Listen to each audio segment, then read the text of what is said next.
في الآونة الأخيرة انتشرت على مواقع التواصل الاجتماعي في السعودية مقاطع فيديو ولقاءات مع مغاربة يؤدون مناسك العمرة والحج في مكة المكرمة والمدينة المنورة.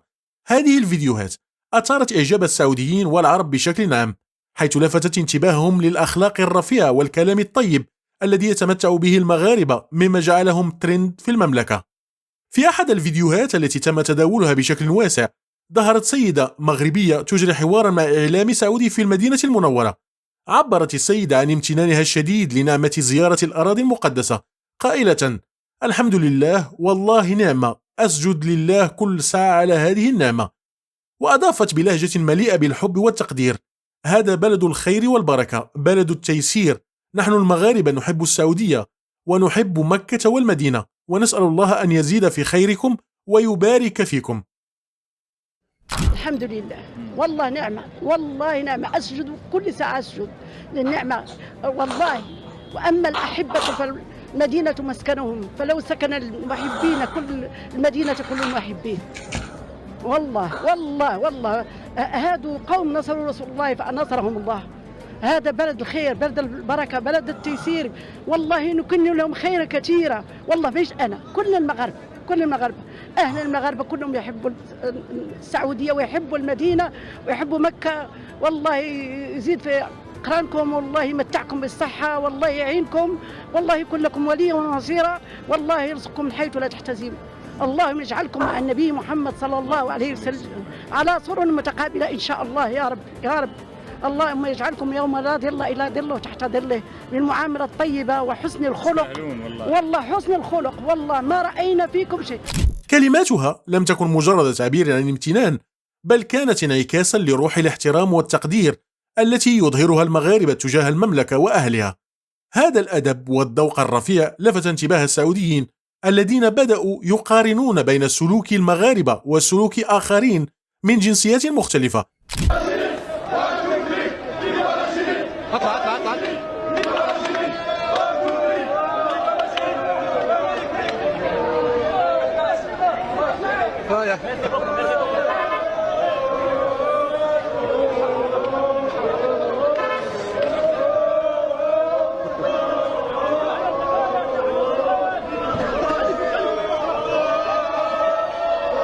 خاصة في ظل وجود مقاطع فيديو تظهر سلوكيات سلبية من قبل بعض الزوار. أشارت بعض التعليقات إلى مقارنات بين المغاربة وجنسيات أخرى، حيث لاحظ السعوديون الفرق في التعامل والأخلاق. أحد المعلقين قال: شوفوا الأدب والذوق في كلام المغاربة، شوفوا اللطف والجمال في تعاملهم. وفي المقابل تم تداول فيديوهات لزوار من جنسيات أخرى يظهرون سلوكيات غير لائقة، مثل الشتائم والتعدي على حرمة الأماكن المقدسة. اللهم احفظ عمي تبون، اللهم احفظ عمي تبون ويسره في أمره واحفظه يا رب يا رب. احفظ بلادنا الجزائر يا رب، ارزقنا الغيث، ارزقنا الغيث يا رب، ارزقنا الغيث. هذه المقارنات وإن كانت غير مقصودة من قبل السعوديين، إلا أنها أثارت جدلا واسعا، خاصة عندما تمت مقارنة المغاربة بالجزائريين. ومع ذلك أكد الكثيرون أن المقارنة غير عادلة، وأن المغاربة يتمتعون بأخلاق عالية تجعلهم محبوبين في السعودية. في فيديو آخر ظهر معتمر مغربي يدعى الحاج عبد القادر، الذي عبر عن سعادته البالغة بأداء العمرة قائلا: كل شيء مزيان، الخدمات ممتازة والأجواء روحية. وأضاف: المملكة العربية السعودية تقدم خدمات رائعة للحجاج والمعتمرين، ونحن نشكرهم على كل ما يبذلونه. الحمد لله. حضرتك من وين؟ بخير وعلى خير. من وين؟ بلد من المغرب. من المغرب، حياك الله. اسمك يا حاج؟ عبد القادر، فؤاد عبد حياك القادر. الله. هذه العمرة الأولى لك؟ حجة دازت، وهذه هذه عمرة الأولى. ما شاء الله تبارك الله. الحمد لله. كيف كانت عمرتك؟ كل شيء بخير. بسم الله. كويس. كيف الخدمات؟ كلها مزيان. ايش أكثر شيء كذا عجبك؟ كل شيء فيها مزيان، كل شيء الحمد لله. طيب كيف لقيت الإفطار في الحرم؟ كل شيء مزيان، كل شيء موجود. لقيت وجباتك؟ وجبات، الماء، التمار، كل شيء كاين. كيف الخدمات المملكة العربية السعودية اللي قدمتها لكم؟ خدامة مزيانة، بلا نفاق. مع الكل بلا نفاق. الله يكرمك ويعطيك العافية. يلا. كما تحدث مغربي آخر يدعى المهف عامر، والذي أدى الحج عام 2005 ويعود الآن لأداء العمرة، عن التطور الكبير الذي شهده في الخدمات والمعاملة، قائلا: التغيير واضح، كل شيء تحسن، من معاملة رجال الأمن إلى الخدمات المقدمة للحجاج. انتم ضيوف الرحمن ونحن خداما لضيوف الرحمن وخداما لهذا الحرم الشريف والحرم النبوي. السلام عليكم. وعليكم السلام ورحمة الله وبركاته. الاسم ديالي المهيف عامر من المغرب، وكنعيش في إيطاليا. حياك الله. كرامة الله. لا دوزت الحجة 2005 ما شاء الله، ودابا العمرة إن شاء الله. طيب ما شاء جيت الله من إيطاليا من 2005 إلى اليوم، هل حسيت في تغيير؟ تغيرت. ايش تغير عليك؟ كثرة الناس بزاف، كثرة الناس. ايوه المعاملة. نعم. أول حاجة المعاملة. كيف لقيت رجال الأمن في معاملتكم؟ دابا أفضل من قديم. كل سنة ما شاء الله من تطور الحمد ومن لله. خدمات. كل حاجة النظام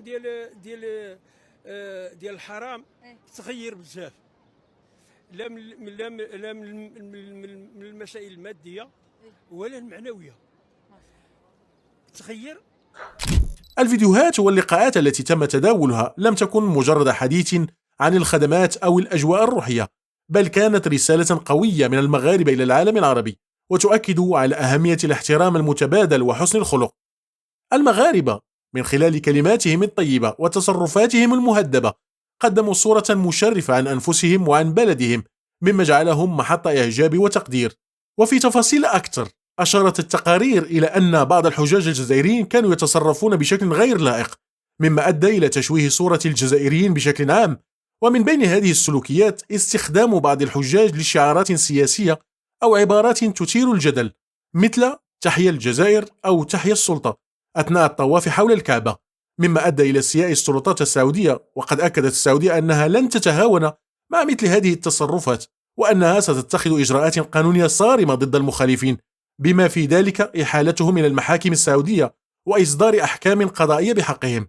حالت وزارة الحج والعمرة مجموعة من المطوفين من مطوفي مكاتب خدمة حجاج الجزائر للمجلس التأديبي في وزارة الحج والعمرة، تمهيدا لمحاكمتهم وتطبيق الإجراءات النظامية ضدهم على خلفية إخلالهم بالعقود المبرمة بينهم وبين بعض الحجاج.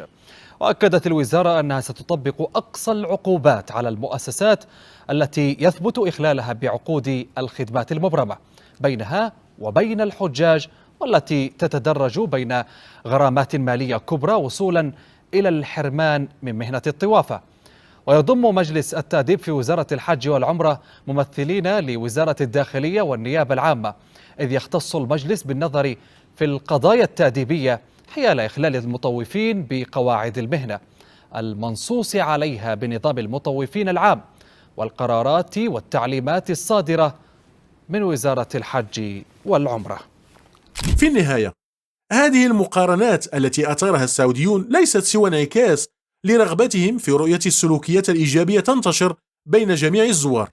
المغاربة بأخلاقهم العالية وحبهم للسعودية قدموا نموذجا يحتذى به، مما جعلهم ترند في المملكة وحول العالم العربي.